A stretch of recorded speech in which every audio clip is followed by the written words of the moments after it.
Now, DUI defenses, a lot of people ask me, what defenses are there if I gave a blood or breath test, I've been stopped, I've got the ticket, now I'm here to see you, what can I do?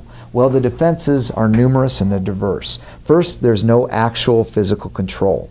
What does that mean? Under Arizona law, you have to actually be operating a motor vehicle in order to be cited for DUI. People say, well, I didn't feel well, I pulled off the roadway, I put my car in park, but I left the engine on to run the air conditioner or the heater if it's wintertime. Gosh, was I in actual physical control? The answer is no. Under the law, if you voluntarily relinquish control and you merely use it as stationary shelter, that being your car, you have a defense. Another defense, no reasonable suspicion to stop. Was I stopped because I was merely pulling out of a bar late at night, or I was the wrong color in the wrong neighborhood? That is one of the elements we look for. Another defense that we look for is no or denial of right to counsel. Once you said, look, I want to call my lawyer, if they don't let you call a lawyer or give you a phone and a phone book while you're in custody, that reading can be suppressed and the whole case can be thrown out. Why?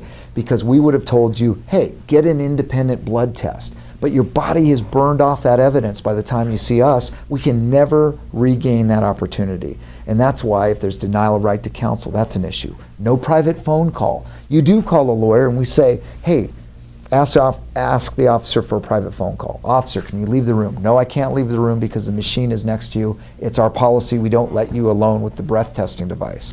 Well, that's a defense. It has a chilling effect. We cannot talk to you in depth because you may say such things as, well, I had X amount to drink, or I maybe smoked something or took some drugs. So we're not going to ask you questions that will promote a verbal response in front of the officer, but that is a defense to the charge.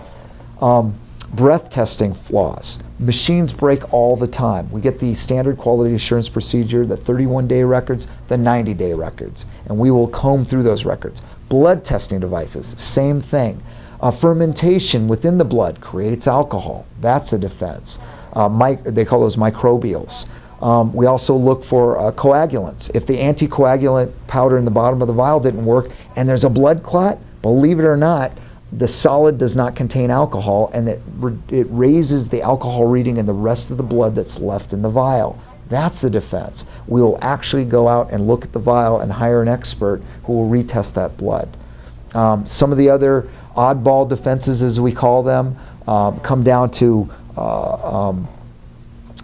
some constitutional issues on the timing. Did they wait too long before they charged you? Did they give you a blood destruction notice? Well, they didn't charge you sometimes up to a year later. And since that time, the second vial of blood that they keep so you can analyze it independently gets destroyed.